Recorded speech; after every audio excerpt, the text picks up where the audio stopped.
What does it truly mean to be wise? We often associate wisdom with old age, experience, or intellectual achievement. But wisdom, as Carl Jung understood it, goes far deeper. It's not about how much knowledge you've collected, how many books you've read, or how well you can argue your point. Real wisdom is a quality of being. It's a way of living that reflects a deep understanding of life, of the self, and of others. In today's world, where impulsive opinions are rewarded, noise often drowns out reflection, and superficiality replaces substance. True wisdom is becoming increasingly rare, but it is also more needed than ever. Carl Jung, the Swiss psychiatrist and founder of analytical psychology, believed that wisdom is not something you acquire through external achievement, but through internal transformation. To become wise, one must engage in the difficult and often painful journey of inner discovery, a journey that includes facing your fears, understanding your unconscious drives, and integrating the parts of yourself that you've been running from. This video is not just about psychology, it's about your life. We will explore 7 essential traits that define a wise man, not as a distant ideal, but as a living possibility within you. Jung's insights are not abstract theories. They are practical keys to becoming more grounded, whole, and conscious in your everyday existence. So whether you are a seeker, a thinker, or someone who simply wants to live more meaningfully, this video is a mirror that invites you to look within and ask, am I becoming the kind of man I was meant to be? Let's begin with the first trait. Trait 1. He seeks to understand himself first. The wise man does not point fingers. He does not waste his energy blaming the world, his parents, society, or fate. His first instinct is not to judge but to understand, and he begins with himself. Carl Jung taught that the path to wisdom begins with self-knowledge, not the surface-level kind of knowledge, but a deep, honest confrontation with your own psyche. Jung called this process individuation, the journey of becoming your true self by bringing together the conscious and unconscious parts of who you are. This isn't a comfortable path. It requires courage. It demands that you face the parts of yourself you've rejected, denied, or hidden. The shadow. The wise man doesn't pretend to be perfect. He knows he isn't. But instead of hiding his flaws behind ego or status, he turns toward them with humility. He studies his own patterns, wounds, fears, and motivations. He is willing to ask the hard questions. Why do I react this way? What am I avoiding? Where does this pain come from? And in doing so, he begins to reclaim his power, not by dominating others, but by understanding himself. He realizes that until he makes the unconscious conscious, it will rule his life, and he will call it fate. This inner work transforms him. It makes him more empathetic, less reactive, more grounded. Because he knows his own darkness, he can hold space for others without judgment. Because he's wrestled with his own demons, he doesn't fear yours. And in that, there is great strength. Wisdom, for the truly wise man, begins not in talking, but in listening. Not in preaching, but in observing. Not in controlling, but in understanding. And the first person he seeks to understand is himself. Trait 2. He embraces his shadow. True wisdom doesn't come from pretending to be good. It comes from knowing the darkness within you and choosing not to act on it blindly. Carl Jung famously said, "One does not become enlightened by imagining figures of light, but by making the darkness conscious." Every man carries a shadow, the parts of ourselves we don't want to see, our envy, our anger, our selfishness, our wounded pride. And yet, most people run from this shadow, projecting it onto others, or burying it deep beneath layers of denial. The wise man does the opposite. He faces his shadow, Not because he enjoys the darkness, but because he knows that ignoring it makes it more dangerous. Repressed emotions, unacknowledged fears, and denied flaws don't disappear. They grow stronger in the dark. They find subtle ways to sabotage your life, your relationships, and your inner peace. Jung believed that to become whole, we must integrate our shadow, not glorify it, but recognize it, understand it, and hold it with responsibility. The wise man doesn't act out his aggression, but he also doesn't pretend it's not there. He doesn't suppress his jealousy, but he learns to work with it, to understand what it reveals about his values or insecurities. And most importantly, he doesn't judge others harshly, because he knows that he too is capable of the very same things. This shadow work makes him more real, more centered, more authentic. He no longer needs to wear a mask or play a role. He doesn't need to prove his worth by being perfect, because he knows that strength lies in wholeness, not in image. By embracing his own darkness, he becomes a man of integrity, not illusion. And from this inner alignment, true wisdom begins to emerge. Trait 3. He thinks in paradoxes. The wise man is not obsessed with certainty. He does not cling to black and white thinking. He is comfortable living in the space in between, the paradox. Jung deeply understood that life is not logical in the way science or math might be.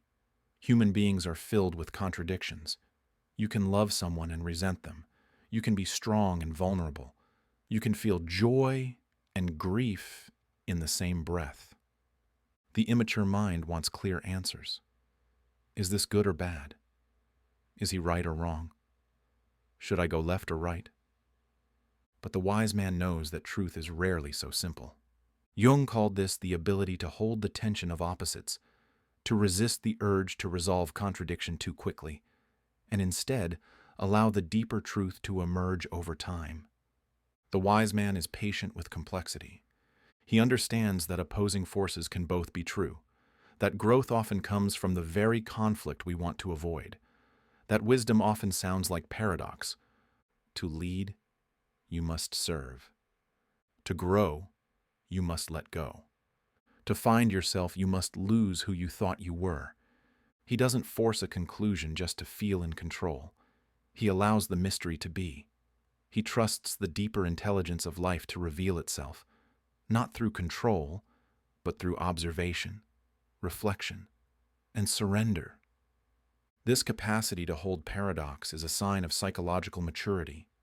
It makes him a better listener, a deeper thinker, and a more compassionate human being.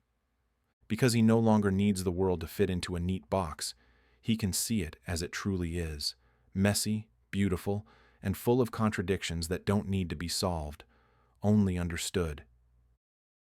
Trait 4. He practices solitude, not isolation. There is a world of difference between isolation and solitude, and the wise man knows this. Isolation is rooted in fear, pride, or unresolved pain. It's a wall built to protect the ego from discomfort, from vulnerability, from others. Solitude, on the other hand, is a deliberate retreat, a sacred space where the wise man meets himself. Carl Jung often emphasized the importance of inner reflection.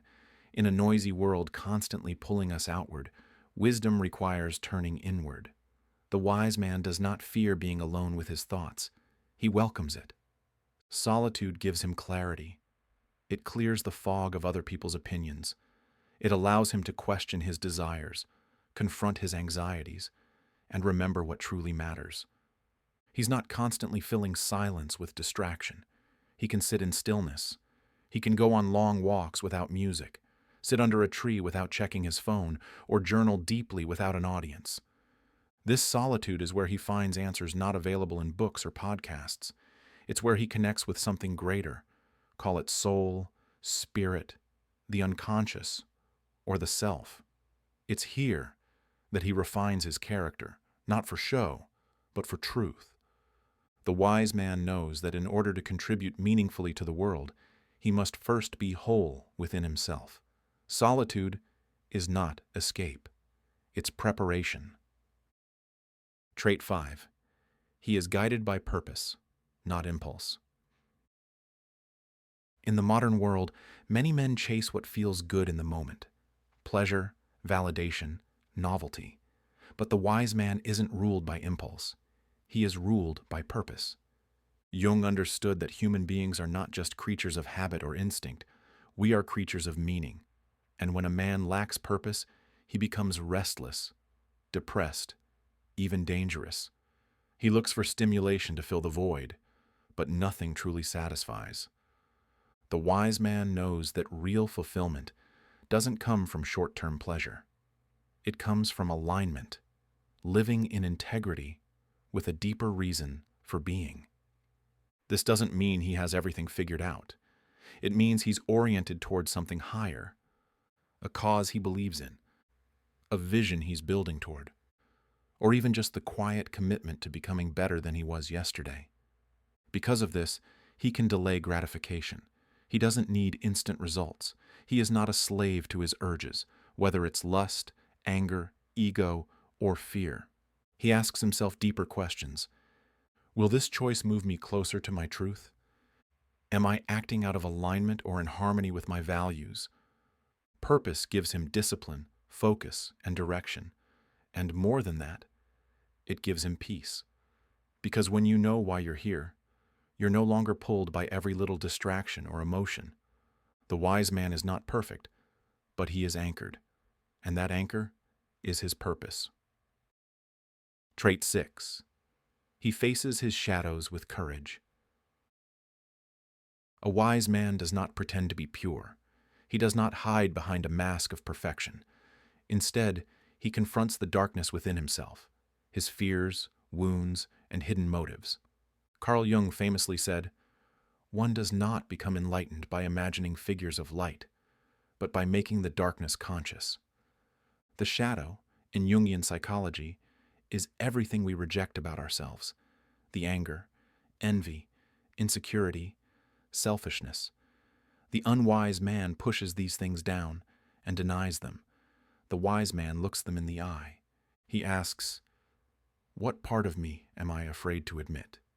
He recognizes that his biggest enemy is not outside, but within. And only by acknowledging it can he grow.